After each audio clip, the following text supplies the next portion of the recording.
Welcome to the Guerrilla Social Work Podcast, your crackerjack clinical insurgents pitting evidence against anecdotes.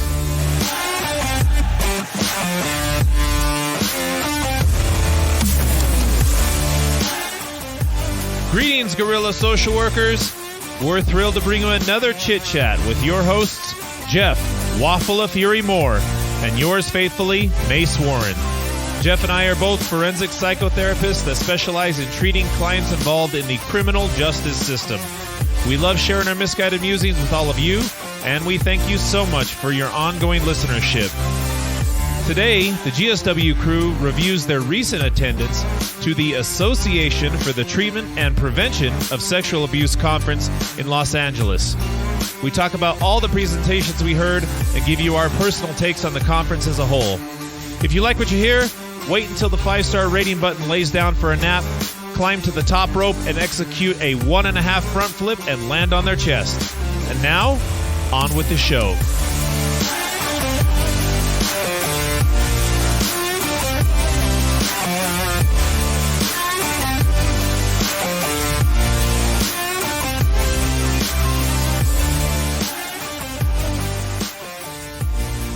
All right, I think we're live in effect.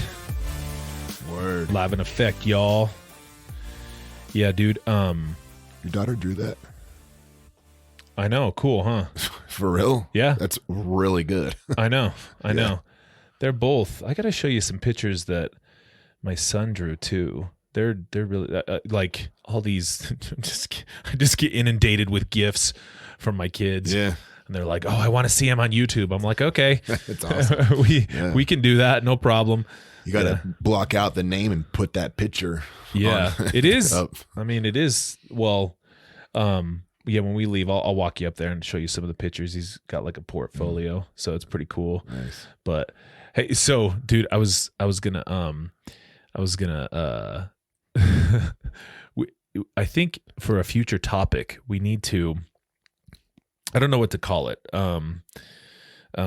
We got to get some alliteration in there. But you used a word just a minute ago, bamboozled. I love that word. Yeah, it's great, right? That is one of my favorite words. That is one that I feel like has not got enough mileage on it yet. Yeah, it doesn't get the shine it should. You know, like there's other words surely that need to be retired. We've talked about those, but that one is fresh. I know it's old, but it's still fresh. Yeah. And I think we should It's fun to say. Yeah. I think we should bring it back. Right. But so I got a text. Hold on. The challenge is you got to work that word in somehow today. What?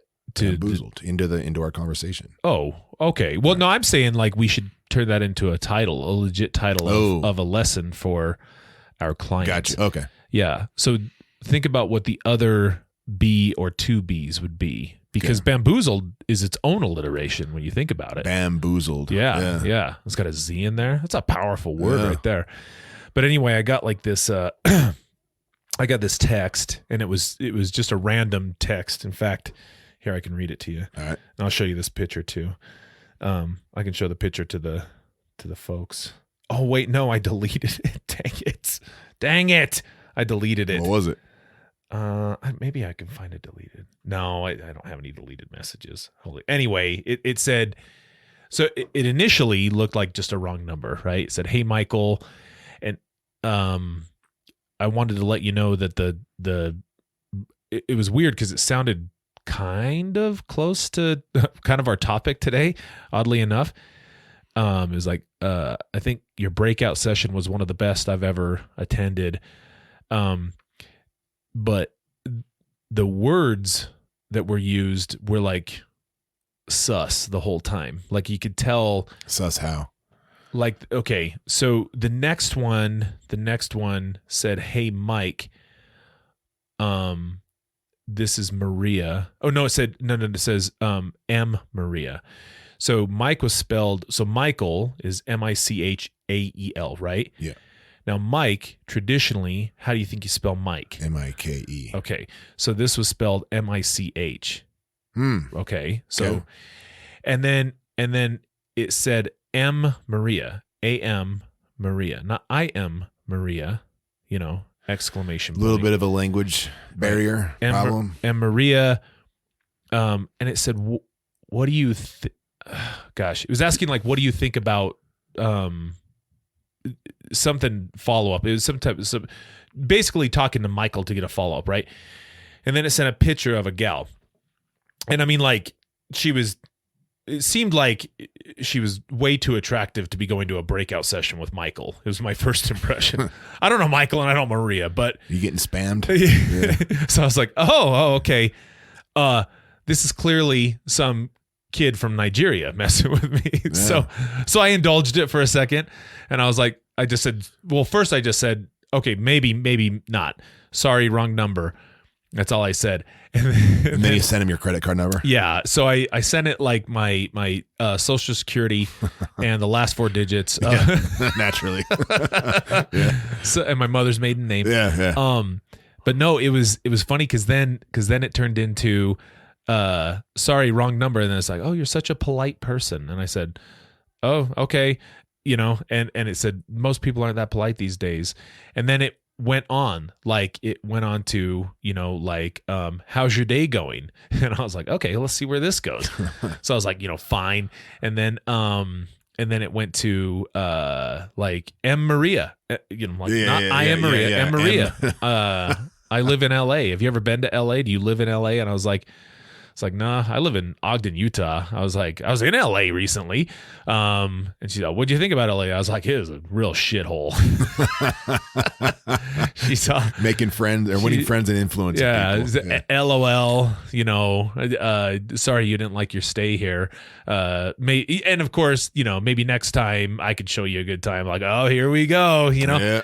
And eventually, you can think about the rest. And eventually I just said, hey, conversation's getting a little creepy, bud. Like, bud, yeah, you knew it was a dude. Yeah, I was like, so I told you it was the wrong number, and then it says, oh, sorry, I thought you were a polite person. Anyway, have a good day. And I was like, so that's when I deleted it. But yeah.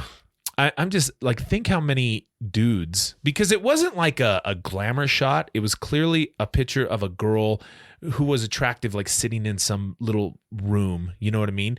And think of how many of our guys who are just getting a phone for the first time, they haven't had a smartphone ever in their life. They're out of prison. They're in the community. They're lonely. And then they get that text, and they think it's the premise of that grift, it seems like it's plausible. Some girl some angel from LA, texts a guy mistakenly thinking it's Michael, and then ends up being really friendly and charming. Right. And he just says, sorry, wrong number. And then she says, oh, how polite, it's like the premise of a movie. So I'm like, how and how many of our guys have fallen into that trap and then come to find out it's somebody scamming them for all their money. The time. Right. Amazingly all the time. Right.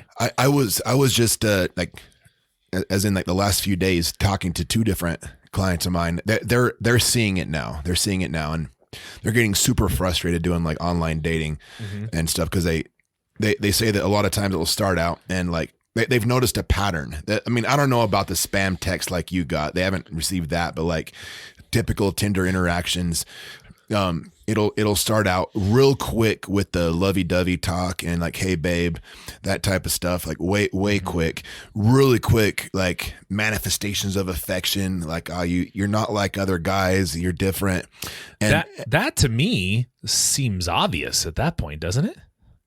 I don't know. To me, yeah. But like my clients that are telling me about this now are telling me kind of like, check this shit out, like poking fun at it. Yeah. So they're seeing it. So they're aware. They're aware of it. Okay, yeah. Good. Yeah, they're aware of it, but a lot aren't. I've unfortunately worked with a lot of dudes that have been burned, that have sunk, sometimes it's $50. Sometimes it's several $1,000s. And these guys aren't making a lot of money. But it's just this legit desire for connection. This like, oh my God, someone's paying attention to me. And I don't know. I mean, some healthy skepticism's good there, but I was talking to these dudes I was telling you about in the last couple of days, and they're saying that it'll start out with these, hey babe, you're not like other guys. I feel like I can talk to you. Yeah. And then it's like, what do you do for a living? like, oh God, I fell upon hard times. I'm not going to be able to make my car payment. Like, hey, do you think you could spot me this much? I'll pay it back. Yeah. And it starts there, and it's almost like grooming, dude. It will kind of make the dude feel like I'm getting attention. This attractive person's flirting with me. They've made me feel special. Have any of them had any like insight into that like this is what grooming feels like? I don't think they've made that connection. In fact, I just thought of it right now. That's grooming. Yeah. Well, that one just seemed like a little bit more sophisticated because it was subtle enough that, I guess if you weren't, I don't know. I knew if you were lonely and single and right, but I knew we jumped the shark when the moment that it said, "Oh, you're never so polite," and I'm like, "Polite? Come on!" I knew it was over. Like I was like, "Okay, this isn't true. I know where this is going." Yeah. And both times it said M. Maria, and prior to that, I could just chalk it up to just bad texting or something, or voice texting or something like that. Yeah. But yeah, I mean. Beat down, bankrupt, and bamboozled. That's the name of a session. Well, we'll have to talk about that like a little bit more. I would like to. I don't know if there's any research on it. Oh, I know there's research on like some of those scams. There's a whole MTV show for it, dude. Well, There's sure, research. sure. But I mean, like, I'm talking about specifically targeted. Because it feels like at times it would be easy to target sex offenders. Yes. Because, I mean, you can just search for them on the registry. Like I had one guy, one of my clients, I'll tell you this and we can kind of move on to topic, but it appeared like they sought him out through the registry, right? They looked him up on the registry. And what had ended up happening was he had met a girl, or what he believed to be a girl, online, and they were exchanging photos, and they were like, this was a legit girl, like, but she was in on it, right? And then so they exchanged photos, and of course eventually sent a picture of his dick, whatever. And then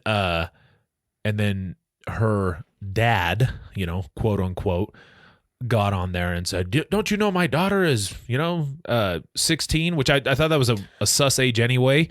You know what I mean? Where this is going? Like I was like, 16's.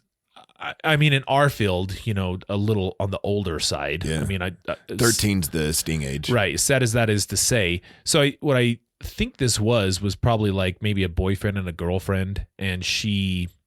I don't know, like he had showed me like a picture of her. She did not look young at all, like mid-30s is what I was like, damn, that is a beat up 16-year-old. Yeah. But mid-30s, and I think that basically what they were saying was if you don't they're just bluffing. They were like, if you don't send us X amount of dollars, right, then we're going to tell your PO. And I think he just told him, tell my PO, and nothing came from it. That was the end of it. But I mean, sunlight's the best disinfectant. What about the IRS scams? Yeah, dudes get hit by those. Yeah, but I mean, everybody gets money, hit. The police are on to. Everybody gets hit by those. I feel like bad for old people.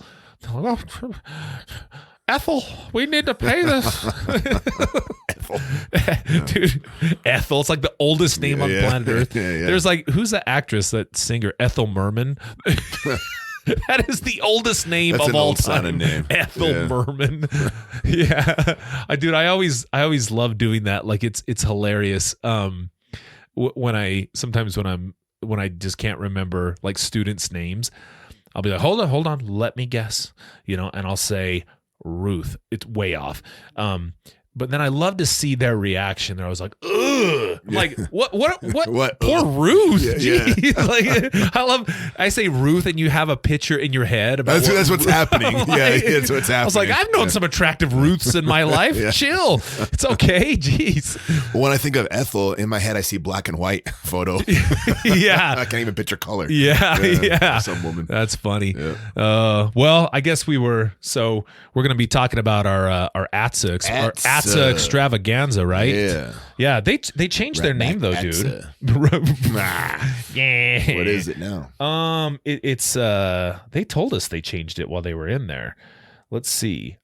Man, you would think it'd be easier to pay attention here.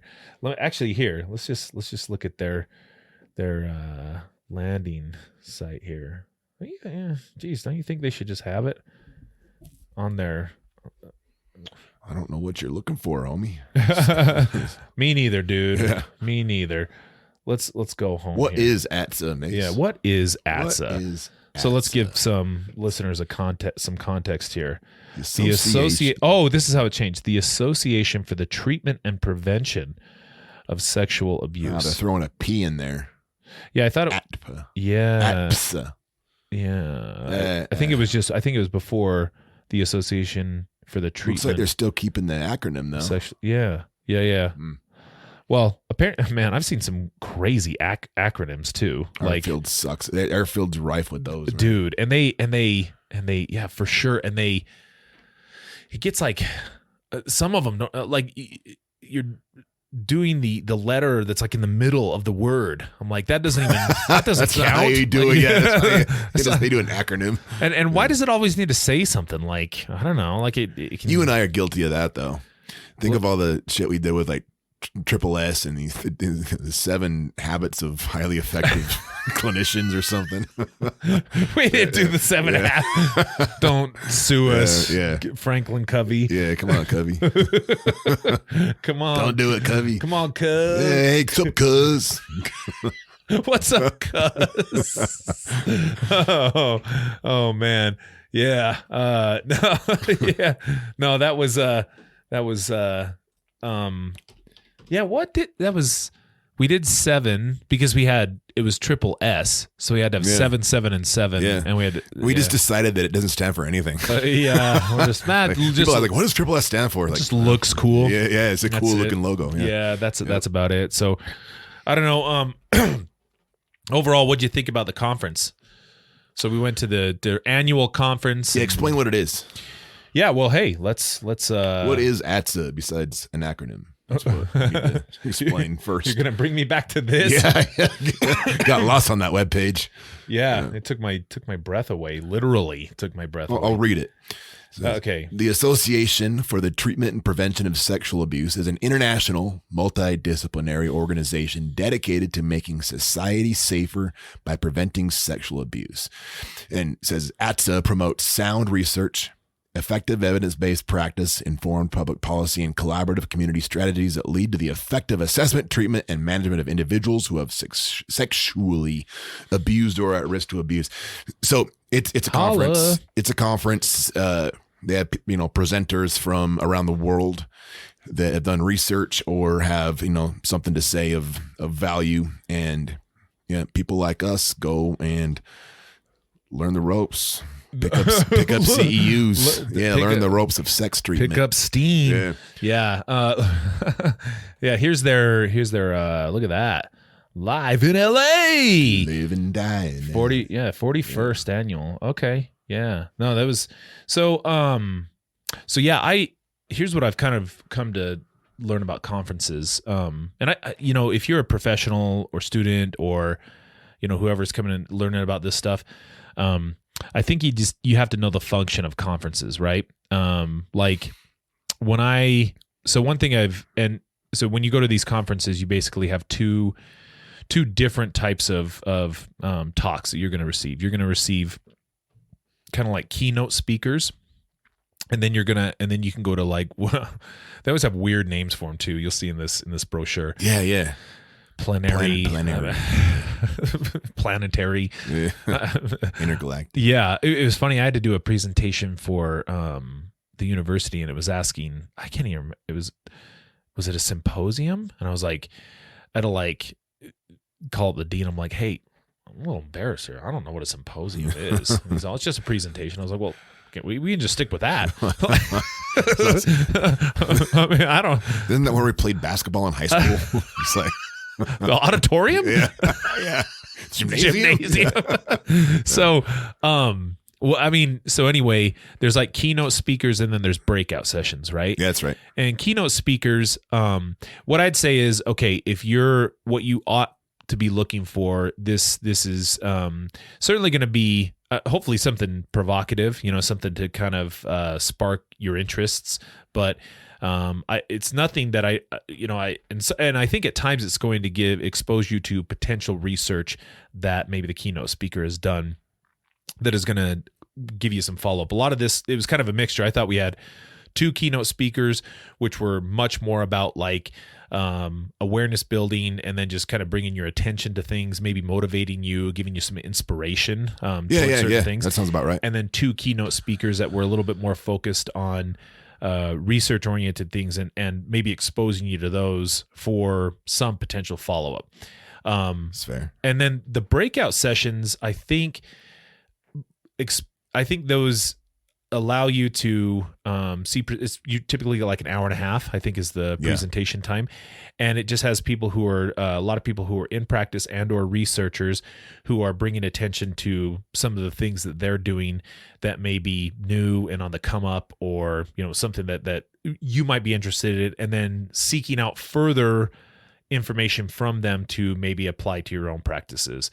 One thing I will say is if you go to these, I don't think, unless you are taking the next steps to start doing some outreach and networking and follow up, I don't see you really developing yourself as a clinician by going to these, in my opinion. I don't think going to conferences alone, even though we get CEUs for attending those, I don't really see you advancing skills as a result of going there. I mean, am I wrong? Well, I guess it depends on. Okay, so going to the conference by itself, like attending and going to the conference is like next to no acquisition of skill, but it's like, what can you do with the content?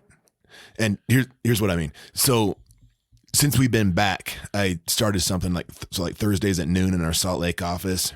Been meeting with people, got a little crew of therapists. So we've been meeting, and I've been pulling up. You guys do a meet and greet? Yeah, we just do a little handshake, a little rub and tug. Whoa! Wait, I don't think that means what I think it means. Thursdays at noon. Yeah. Let me pencil that in. Yeah. No,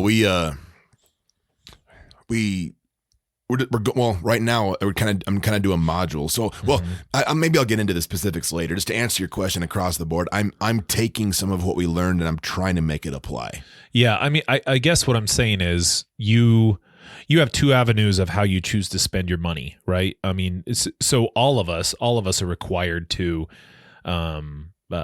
get continuing education units, right? Yeah. And for us in particular, like we have to get one specific for our field, which I think is worthwhile. But then in addition to that, like, so you got to think about like, okay, I'm spending money on this anyway. How am I going to spend that money? Now, what I'll say is if you go to conferences only, and if you're just thinking that you're going to absorb information through osmosis, and then somehow you're going to start applying that to your practice, I think you're wrong. Right. I don't think that's going to happen. Because I've been to keynotes, and I've been kind of shitty about it in the past because I've kind of said conferences I don't think are very. I don't think they're very cost effective, in my opinion. And we just in terms of skill acquisition. Yeah, because I don't think you are. What can you? So like I'll give you an example. I went to Fall Conference one time. And Fall Conference is a big substance use conference that's down in southern Utah. Okay, it's probably the biggest substance use conference in our state.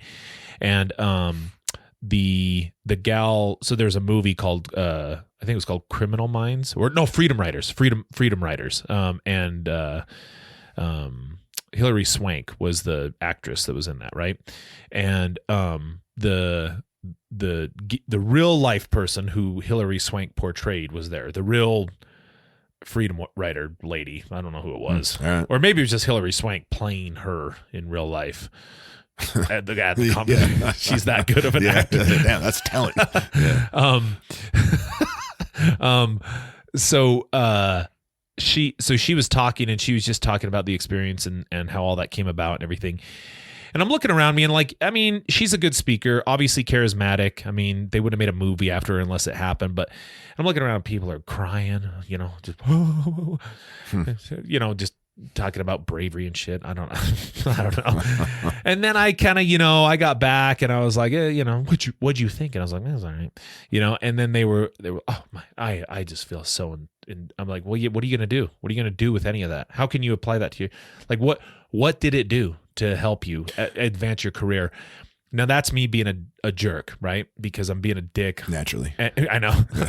But I'm just, and I was, and maybe it was, I just was trying to get my point across that, well, unless you're attending like a training, that you didn't get much in the way of skill acquisition. There's nothing that old gal said that you can apply to practice on Monday when you come back to work. You know what I mean? And that's where I kind of had beef with some of the conferences, but I don't think they're useless after having attended this conference. I think I think the benefit is kind of like what I said, exposure to certain things, with the intention of following up on some of those things to then further advance your skills and practice and career.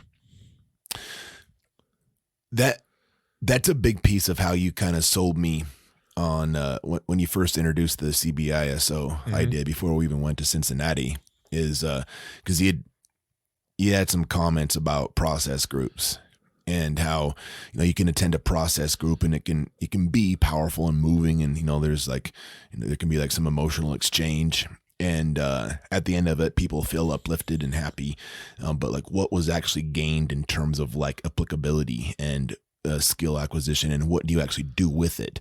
Okay, there was maybe some level of connection with people in the group, some interpersonal shit, but like as far as take home risk prevention, process groups are a little short on that. And that since we've converted over doing the psychoeducational aspect, that's where our clients actually get some tools to use. And shit, as a therapist, that's where I've learned more ways to effectively like rattle off a whole series of different skills and tools to throw to clients. Right.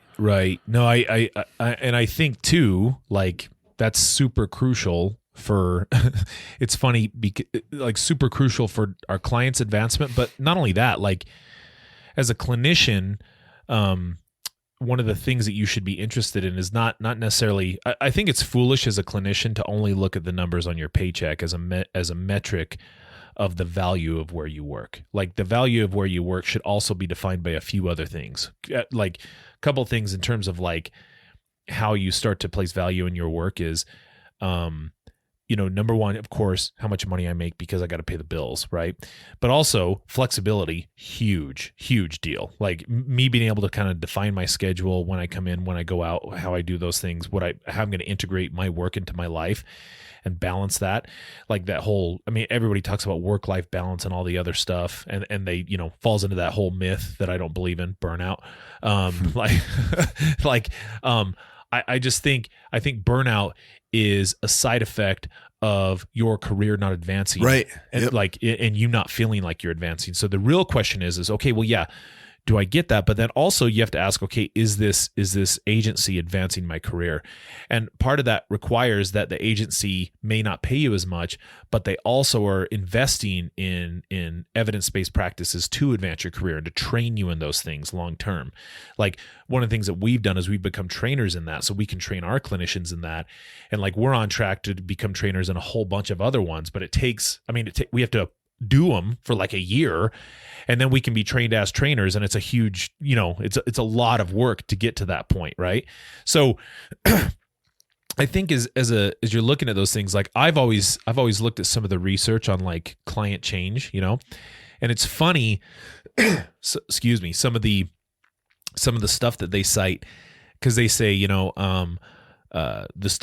percentage wise, they say 30% of change is all based on a therapeutic relationship, right?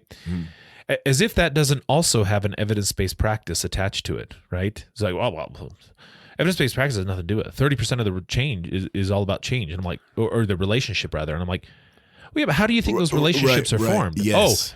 Oh, it's from that thing called motivational interviewing. Oh yeah. Okay. That thing that helps build rapport and relationships with clients. That's how that gets developed.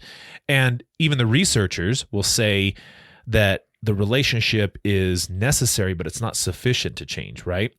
And then it goes into the rest of it, and it talks about, only 15% of change is accounted for in the clinical interventions. Right. There's like a bunch of other shit that doesn't even, like, we don't have control over all these external factors. Well, 40% is related to what happens outside of therapy, which to me falls into the no shit category because, okay, how long so you do a session. How long are your sessions with clients? 50 minutes. Okay, an hour, right? So I'm with a client for 1 hour a week. They've got 167 or something other hours out there in the community in a week. Right.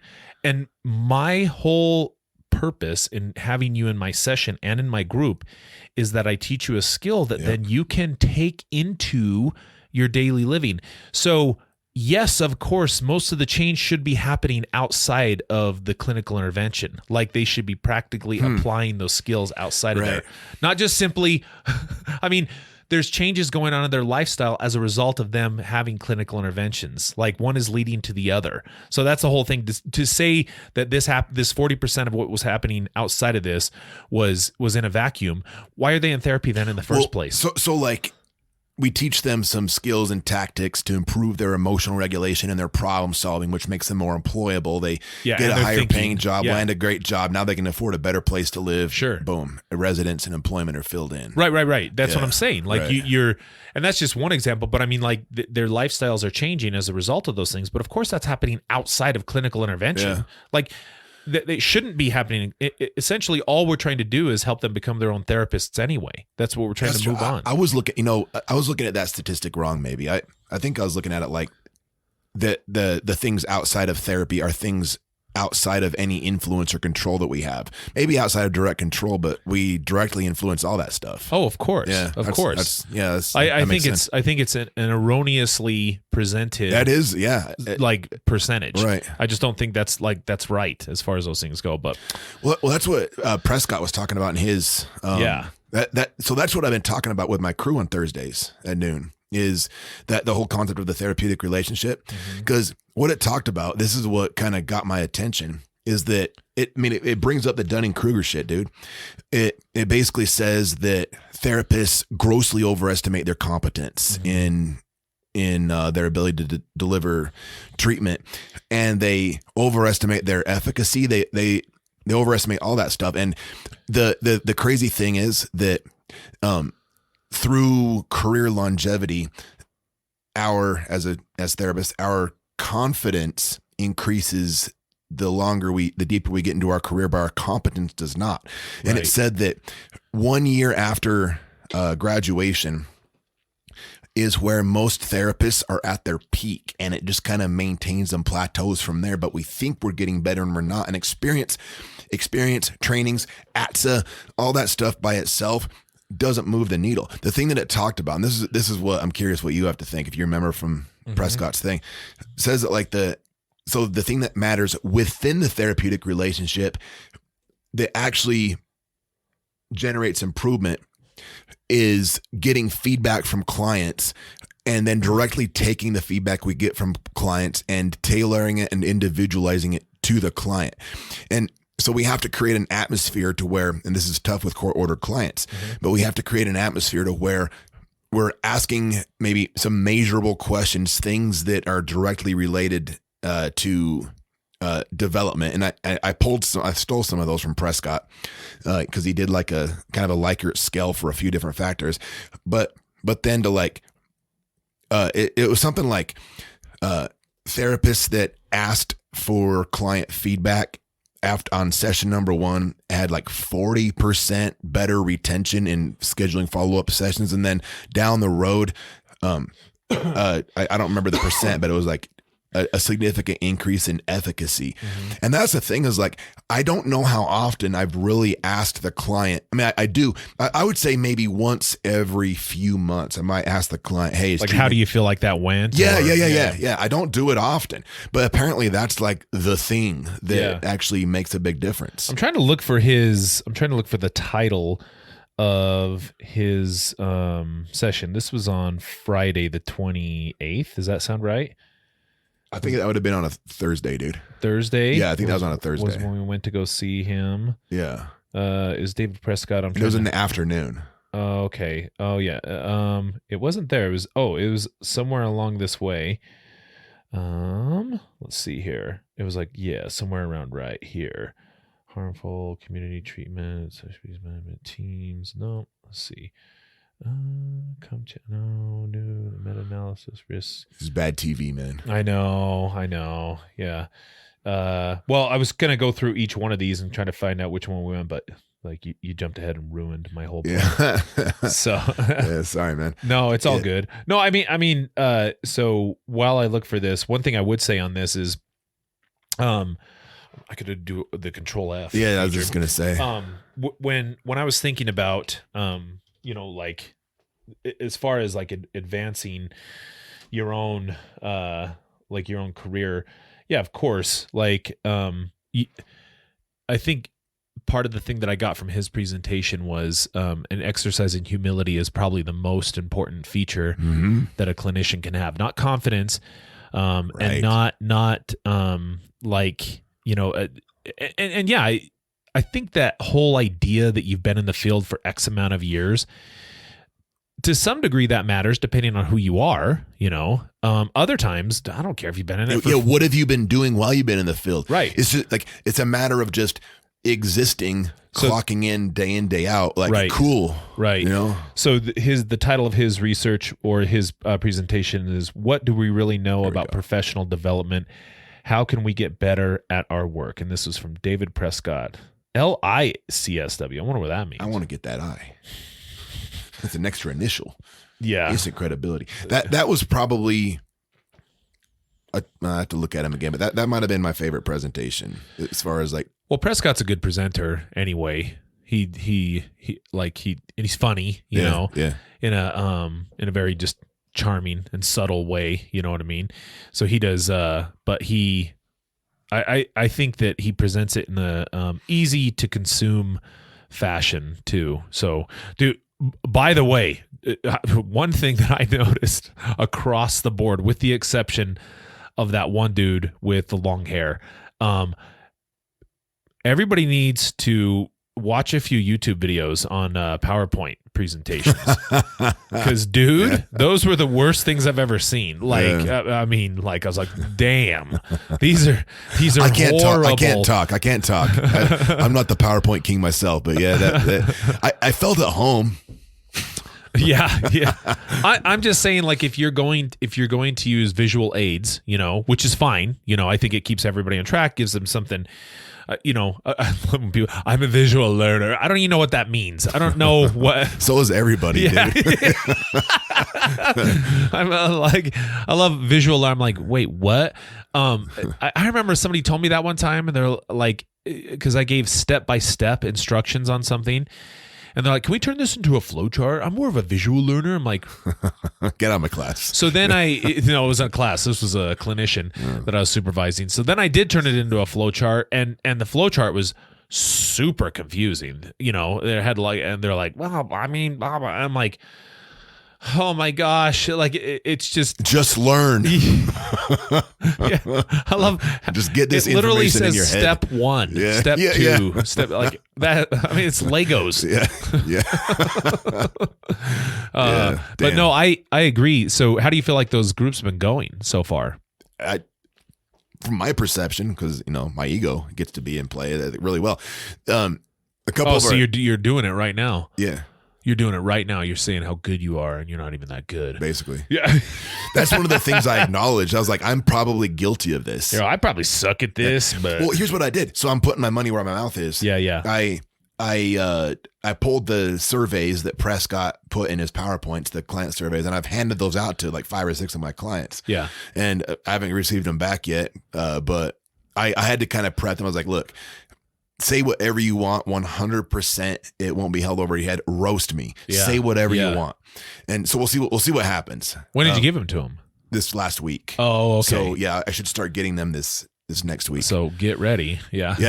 Yeah. But what I'm hoping is that the other clinicians that are attending this thing I'm doing will take the lead and do that themselves. I want to see what it's like for a therapist to make themselves uncomfortable by giving their client like carte blanche authority to roast them if necessary, or compliment them. We don't just need clients to blow smoke up our ass though. I want to actually know. And some of the questions that he asks, it makes it easy, I think, for the client to like conceptualize what they want to say about the way treatment's going. Yeah. And dude, I like, well, you know how I think about my groups. I take a very humble approach to them. Well, no, like, so, I am confident that I run a good group, right? And, so this last week, as part of our grant, we were running CBI, is cognitive behavioral, the core adult program, right? And we had to run a group, and I think it was like dealing with anxiety and stress and anxiety or something like that. I think that's what we were dealing with. I can't remember. Anyway, so dude from University of Cincinnati, this is Eric Willoughby. Shout out to Eric. He came and observed us, right, and gave us feedback. And I mean, he wrote like 5 pages of feedback on this too. And so I'm running a group, and afterwards, you know, I'm like thinking, I nailed that, like nailed it. Okay. And one of the things that they had noticed too was like one of the captains from the jail sat in on the group. Now, normally you would think the clients are going to be weird about this because they have a captain in there, right? And one of the things he said that was really cool feedback that I liked hearing was after the session started, they didn't even know they were there because they were just so engaged, right? So I think like that's a quality of mine that I get clients engaged fast and build rapport fast, right? But at the end of it, there was 5 things that I needed to that were areas for improvement for me. You know what I mean? And good. And it was good. Like it was good that I had some of those things, and it was none of it was I felt nitpicky. I thought all of it was very integral to advancing the session as it was designed, and little pieces that are part of natural drift as you kind of get out of doing some of these things, you know, that help bolster the session, and kind of go from there. So, but I was kind of excited that I got feedback. Like I think that when you're getting feedback, this isn't, you know, people look at criticism as is always a bad thing. Well, it's just helping you get better. You know what I mean? Like if you look at it in that way, this is going to advance my career versus this is an indictment on you and your skills as a therapist and as a person and as a human being, right? You know, and like that's where it becomes a problem. So compared to conferences, one thing I would encourage clinicians to seek out is look at trainings rather than conferences. I mean, if you want bang for your buck, right? Trainings but there has to be very specific guidelines to that. Not just a training, but training that has skills-based practice and feedback in the training, okay? And then like ongoing coaching and fidelity after that training. That is crucial. Is that something that you can search? Like, is that like, I mean, CBI meets that mark, but like, yeah. Well, so I wouldn't even like, where else would you find that besides CBI? Well, I think as you're looking at the trainings, it'll tell you whether or not you have ongoing coaching and fidelity associated with that. So like some of the times, we're talking about CBI. This is University of Cincinnati Corrections Institute. They often will have their training extravaganzas. I can't remember what they call them. They don't call them that, but that sounds way better. So any of those you go to, you're going to get, I mean, that's excellent use of your money. Agency funds, that's an excellent use of that, right? I do think, though, that if you're looking into a training like Department of Human Services here locally, Utah Department of Human Services will sponsor certain trainings, okay? And going there, practicing it, and doing that, like the retention of those skills statistically only lasts about 6 months if you practice it and get feedback in the training. If you don't have ongoing fidelity monitoring and coaching, it goes away after like 6 months. You drift and you're totally not even doing it anymore. That sounds right. And if there's no training, if there's no skills-based practice and feedback within it, there's zero application after that, statistically. Say that again. If there's what? If there's no skills-based practice and feedback in the training, so you're actually doing role play as if you were doing whatever the thing is, and if there's none of that, whatever you learned, you will not apply. You will not apply that afterwards, statistically. Yeah. So they've done tons of research on that. So I just say conferences are not useless, okay? Especially if you're just breaking up monotony, which is fine, by the way. You know, I didn't really go there to make friends or anything. Some people do go there for like an outing and they want to be friendly with people. I'm not like a jerk, but I didn't, you know, that wasn't my intention. Is like, oh, I can't wait to go network. You know, I've got like, enough friends. Yeah, that's the reason why. Well, another one that we attended was, I like how ATSA does this too. They kind of like categorize it like, is this clinical or research? And then like, what level is it? Because we went to a clinical intermediate presentation, which was called "Can Sex Offense Treatment Be Sex Positive?" That's right. And that Bollinger guy. Yeah, Bud Bollinger the third, PhD. And that dude was good. He talked to us. Yeah, he talked. Dude, there was two highlights of this conference. Highlight number one was watching Windy City Heat in your room. Yeah. Dude. That's a great. Anybody who has great, it, man. it's on YouTube for free, by the way, everybody. Yeah. So if you have not seen Windy City Heat, it's like a reverse Borat. Like, oh, that is a good description. Yeah, it's what is his name? Good description. Perry Corvello. Perry, yeah. Something like that. Perry Corvello. Yeah. Anyway, he's Scary Perry. So everybody is pretending that he is cast for this movie called Windy City Heat, and everybody's in on the joke except for him. So Borat's kind of the other way around. He's the only one in on the joke. Everybody's in it, so it's a reverse Borat. Like he's the only one not in on the joke. And dude, it is so hilarious. That was a solid recommendation. Yeah. We were laughing throughout that from Jump Street. Windy City Heat. Yeah. Highlight number two was Jeff and I were at the bar getting an adult beverage, and this young lady, so while Bud Bollinger was presenting, he was talking about looking on Instagram, right? And he was talking about sex positivity and getting into all this, and then like he was joking about how many dildos he was looking at online, right? And he said people started calling me the dildo guy. Like that's what he said in his presentation, right? So then later on, when we were waiting in line at the bar, and we saw him, and I think you said, "Oh, hey, there's the dildo guy. We got to talk." Now we were saying that endearingly because we wanted to talk to him and follow up, right? And this lovely young lady, she turns around and just, you know what, just use your imagination. What this gal looked like, and you're right. She turned around and she said, actually, and her eyes were kind of closed, and we were taller than her, but she still looked down her nose at us. I don't know how that was with accomplished. A sneer. Yeah. Actually, we're trying to make the community safer. And I'm like, at first I felt like I didn't hear her because I had said, I was like, come again? Like, what did you say? And she's like, it's not a joke. We're trying to make the community safer. And I'm like, you know, we own the biggest agency in Utah and Wyoming for sex offender treatment, right? Like, no, you. And then she told me, no, you don't. And I'm like, I pulled out my ATSA thing because I didn't have it around my neck like a nerd. You know, hi, I'm Mace. I had it in my pocket.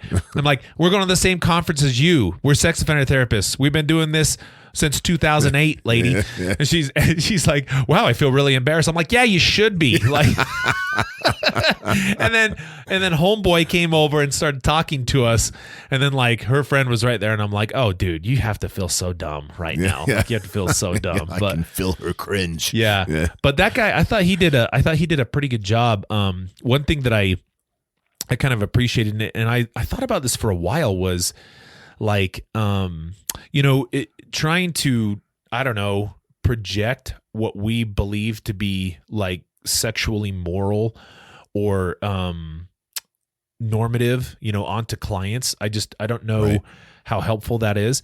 And I don't know, I liked that he was kind of challenging what we consider to be deviant. I mean, deviant in my mind, I think, is a really short list. It's usually illegal sexual behaviors, obviously like sexual behaviors involving children, weapons, force.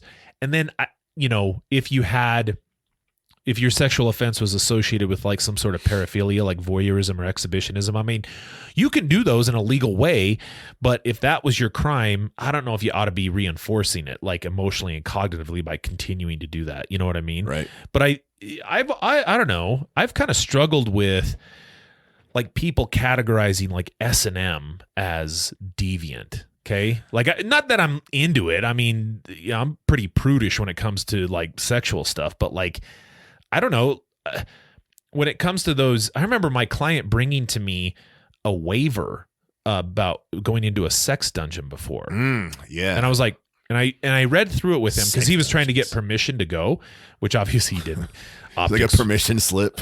Optics were really bad, but he brought it in to like show, oh no, this is legit. And I'm like, I know it's legit. It's not going to work though. But he was asking about going to it, and I read it over, and I mean, it pretty well spells out everything that's going to happen in there and the safety protocols and all this other stuff. And I'm like, whenever have they discussed the sexual activity that you're about to engage in? Most people never talk about that. They kind of just Oh, that's a good point. go for it. You know what I mean? I mean, really, like, do couples Here's for the some first time? informed consent. Is Right. Like what is That's what exactly it is. what Yeah, it is. Yeah. And I get you can't consent to like sexual abuse. I understand that, but I don't think that falls into that category. Right.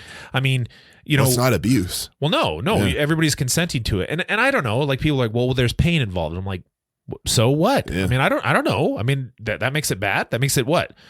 Some people have said, well, that makes it unhealthy. And I'm like, so if it's painful, it makes it unhealthy. I think So if I ran 6 miles this morning. Well, no, I swam, and then yesterday I ran 6 miles, and guess what? Hurts today. My legs hurt today. So that's painful. That's unhealthy. Is that what we're saying? I mean, that running's unhealthy. I'm engaging in a healthy behavior that leads to pain. I almost wonder if, so, the sadism, masochism part, I wonder if people react to that. It's like people don't like the idea of somebody getting off on the sadism side of it, but it's consensual though. Right. The other person's in on it. Right. And what I'd say is if it's consensual and it's legal, like, to Who me, gives a shit? the best antidote to deviant sexual behavior is healthy sexual behavior, and the more the merrier. No, at that abstinence, no sex. Cut Well, it off completely. That's why I've always been kind of creeped out by like, I've had clients say, yeah, my PO said I need to bring my girlfriend in and meet you before we have sex. I'm like, what? What Why? the hell? Why would I need to meet her? Like, What what am I going to talk about? What are you supposed to do? Yeah, I've heard that. You've heard that. I know you've heard that before. Do you know what you're getting into, Like, young that's- lady? It's like for sponsorship and like supervision purposes, sure, but Yeah. I mean, that's none of my Dude, business. you would have to have some major game to still be able to get someone to have sex with you. If you had to have them come into a therapy session or with a PO and have a sit down. Are you sure you want to have sex with either this dude? either that, or that your partner is in a odd position in life is the only other thing Yeah, I can say to that. that's a weird interaction. But I thought he did a good job of like, I guess just being like helping people be more open to some of those things, you know, like you're saying, abstinence only, missionary position only. Yeah, like, right. Come on, man. Like, again, And use of sex toys. Speaking of dildos, right? I don't care. What did you think what did you think about what he had to say about that's the part where I didn't know quite how to feel about it is the porn. Cause he was saying Pornhub's bad. That's not good. But then he like gave these, websites for, I mean, I don't know. I haven't been to the websites, but like they're supposed to be, I don't know. I don't know what kind of porn, better porn, healthy porn. He called it ethical porn. Is that what he called it? Yeah. And he gave websites. And, I don't know what to think about that. Here's what I think about porn is, I think it's like, so when I was a kid, I really liked, watching Commando and Rambo and a lot of, and then after watching that, I would go out and pretend I was Commando and Rambo in my backyard and terminate. Like that's what I would play. Right. Carry around a log. Yeah. So kids nowadays, I think they have a little bit more advanced things. Like they have Harry Potter, they have Lord of the Rings, stuff like that. Right. And so they're like, special effects way better, but man, it'd be a good time to be a kid, especially toys are sweet right now. Right. That I think is kind of what's happening with adults is porn is simply just a fantasy, and Commando and Rambo kind of a fantasy, Harry Potter fantasy, right? Now, again, there's parodies. That's not what I'm talking about. What I'm talking about is you're watching a sexual situation that just is completely unrealistic. You know what I mean? I see what you're saying. And here's what I'd say about ethical pornography is to me, I think the way that a client is actually going to get down with somebody else, if they were watching that as a porno, it'd be completely uninteresting for most of us. If we looked at like what we were doing in bed normally, people making love, dude, nobody's watching that. It'd get like two views, and you'd be one of them. Yeah, like so, she'd be the other. Yeah. So I just don't. I think that pornography by its nature is designed to be like so fantastic that it shows people like a fantasy that's just completely unrealistic, like, you know, sexual superheroes, right? As far as those things go. Yeah. And I guess my and really what is it? It's just you're just adding additional stimulus to, like, you know, kind of subsidize and I guess, I don't know, like, add to the process of masturbation. Nobody's doing this for the plot. Okay. Nobody's watching it for that. You know what I mean? Nobody's like, man, good movie. You know, never. So if these dudes on probation that we work with didn't have the stipulations that they have, so let's remove AP&P from it. Just if we're talking just healthy sexuality, do you think that ethical porn could be used in a healthy way to, like, condition somebody to have a more, I guess, to put actual sexuality in like a healthy trajectory? No, I would wonder. Well, I've never watched ethical porn. I don't know what it is. I mean, I don't. We're even just know. guessing. I mean, based on what we're saying, it might be. Well, so the whole point is like you're observing something and then you're reinforcing that something with masturbation. Okay. Yeah. Okay. Yep. And so essentially you're rather than creating your own fantasy by closing your eyes and imagining a past sexual encounter, you're now having it provided for you, right? And then you are reinforcing that through masturbation. Okay, so now I'm making it more powerful by linking a pleasurable response to this, right? And so if what you're watching is a healthy theme, or at least maybe just ethical, then you're reinforcing something that isn't going to be, whatever the evils of Pornhub that dude was talking about. Maybe I would say I don't know if it's required for a client to get down with somebody though. So to me, what I would think is, I think you know what to do when you get there. You know what I mean? Like, more importantly, it's not an instructional. So I don't think there's anything unhealthy with deriving pleasure from your body, right? And one thing that I disagreed with was, I don't think masturbation should be used for stress relief. I don't think it should be used as an emotional coping. What about a sleeping aid? Nope. I think it should be used exclusively for deriving pleasure from yourself. That's it. That's my opinion. I think that's all it should be used for. And if you're doing it for other reasons, you're doing it wrong. And what's the problem if you use it for, like, stress relief? Well, the problem is it's at least I think it's on the plane of unrealistic coping in terms of what it's designed to do, because it is a feeling like no other, right? An orgasm it's a feeling like no other. And if it's strictly for stress relief, right? Well, okay, now I'm introducing a very powerful coping mechanism. Like, yeah, it's going to work, and temporarily you're going to experience a feeling of pleasure that, is unmistakable.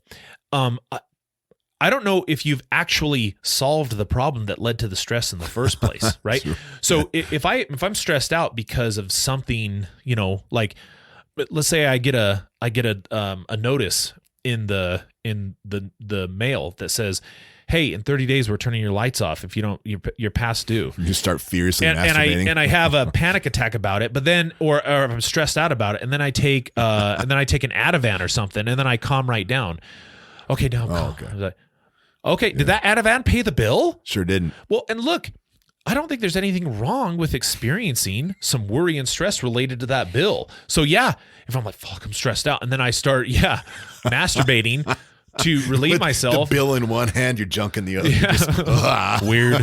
But yeah, see what I'm saying? Like I don't know what you're really accomplishing there. And then no matter what, you're reinforcing a fantasy with a person that you're never going to meet and you're never going to have sexual encounters with. So yeah. I think more so is to, start developing your own sexual fantasies that you don't need. If you're going to masturbate, fine, do whatever you want. But like, I think building relationships and getting to the point where I can engage in a meaningful relationship that's eventually going to become intimate, to me, that seems like a much more functional approach to teaching a client good skills. That's great. Yeah. Yep. But I don't know. Use of porn. Yeah. Like I agree. It's a little controversial part right there, but, and then we attended one, Where's that legal one that, yeah.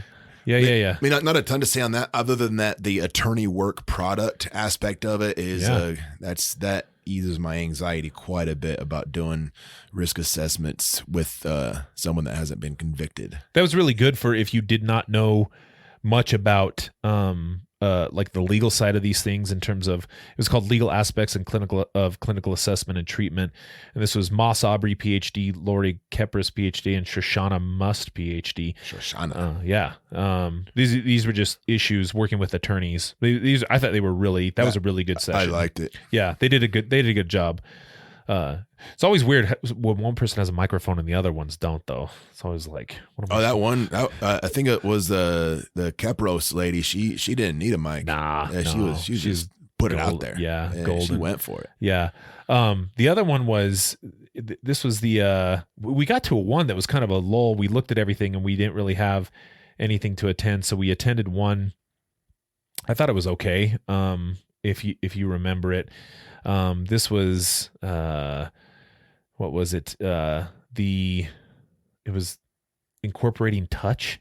Oh yeah, right. That was probably the most fun I had in a training. Is says touch is not evil. Mid-chip. Integrating touch into treatment. And this is Kristen Santiago and Annette Birgensen. So, she's from somewhere in Europe, Netherlands or something. Holland. Yeah. This was for juveniles, though, is what they were kind of, and it was like, which makes sense. I think when if you've ever worked juvenile corrections, boundaries is a huge issue, right? And not touching each other, which makes sense. But at the same time, like people are going to touch each other. You know what I mean? Touch is a very normal part of this, and then it's a lot of like what not to do without any what to do. And so I think that they were saying, well, yeah, you should be incorporating some aspects of touch into the program in a controlled way, such that, but yeah, it was fun. That was fun because so Jeff is referring to, there was a part where they were just having these like, exercises that we were doing. One of them, they stood up and everybody had to say their favorite ice cream, and Jeff was like some crazy old lady screaming at the moon because he had his favorite ice cream is mint chip. I found some people like me. I was happy. I was like, dude, nobody likes that or wants that. Yeah. That was super funny. Yeah. I was kind of bummed when they asked like favorite place to vacation and nobody else liked Disney. You guys are, you got to explain yourself, lame-os, dude. No, I don't have to explain myself. You owe it to the Guerrilla Social Work It is listeners. called the most magical place on earth. But you would go there without kids, even. Of course. See, that's the part you need to explain. Okay, no. I don't need to explain it. I don't need to explain anything. You should. Okay, you ought to. You don't need to. So the other ones, beaches were a big one, right? Okay, now let me just ask you, what can you do at a beach? Lay there. Okay. What about me says lay there? Anything you know about me? Fair. Okay. I don't like laying there. Yeah. Lay there and do what? Just cook. Cook. Yeah. Okay. Yeah. So fry in the sun? Yeah. Okay. Yeah, all right. exactly. Do what else? That's play in the ocean. Okay. So not get in the ocean, just kind of, right. Okay. All right. Yeah. I swim all the time. And I assume but maybe it's pretty. Drink some adult beverages. Yeah, it's pretty. Okay. I don't drink alcohol hardly ever. You might see a sea turtle. And then I drink alcohol twice a year, maybe. And then the other thing. So two things I don't like doing: laying and sand. I hate sand. and I love how it gets everywhere, and it gets back in your hotel room, and it gets in your shoes, and you cannot. It's like glitter. It's inescapable. So that's that. And I'm like, okay, cool. So, I mean, it's hot and miserable. And I'm constantly trying to find shade. So I go somewhere and then try to build things around it to stop it from hurting me. And then I need to take a mind altering substance to try to distract myself from how miserable this is. Whereas in Disneyland, dude, I'm amazed everywhere I go by rides and food and I'm like just all kinds of people. It's magical. Yeah. It's never a dull moment. And at the end of the day, I'm sore as shit because I walked everywhere and I feel like I accomplished something too. And then I got to get up and do it again the next day. Yeah, I love it. You explained yourself. Yeah, I love it, man. Okay. I take my money. Take my money. You explained yourself. We tried to go to Talk Less, Do More, practical teaching skills, and some wretched mother effer took your spot. So like he only had a certain number of spots and then after that it was we walked in there, we were like what 3-4 minutes late. Yeah. And Bob McGrath, we were trying to sit down on his training. We've been to a couple of his trainings before. And then Jeff couldn't scan in because someone took some loser. Yeah. And it was not like we should have done a showdown. Yeah. Like which one of you losers aren't supposed to be here? We could have made a big stink about it, but we didn't. Right. So we were polite. Yeah, we were polite. And then after that we went on to then it was Prescott after that. Yeah. So that was and then the other one that I thought the sexual deviance one. The sexual deviance one. Oh, that was fun. Where we took the polls. That was fun. Yeah. That's where we met the dude that actually listens to us. And Vermont. Fan. What was his name? I don't remember, man. I think it was Adam. He's from Vermont. Shout out to Adam from Vermont. Yeah. Nice. Yeah. Good stuff. Yeah. Overall, I don't know. I kind of, I was, the way ATSA had been sold to me was this was like a big deal and people are fighting with each other about research and heckling one another and all this other stuff. And I didn't really see a lot of that. I did hear about things that I kind of already knew. And it was just, reinforcing and affirming of things that we're already doing. But then at the same time, like I thought there were some really unique things that came up that at least gave me some thought about trying to incorporate that into our practices in the future. But, and it kind of seems like that's one of those conferences that if you're in this field, it's kind of like, I kind of have to go to it. You know what I mean? That's more and more what it feels like. But I mean, overall, not bad. Yeah. Right. Agreed. So what are we giving it? B+? I'll go B+. A-? We'll go A-. I'm actively using stuff from it, so I can't give it too low a score. Yeah. There we go. Yep. Definitely not a C. Right. It was worthwhile. So anything else we want to say about this? No. You and I need to become members. Oh yeah. Oh, and I think we should put out there that I think you and I are going to try to present there next year about working with like antisocial and narcissistic personalities in groups, like really difficult clients, and how to work with them. How to deal with difficult clients. Yeah. That won't be the title. We'll come up with something catchier with bamboozle. Yeah, we'll bamboozle them. Yeah. So how to bamboozle bad boys. how to bamboozle bad boys. Send it in, ATSA. Yeah. All right. Okay. Enough of us. We'll see you next time, guys.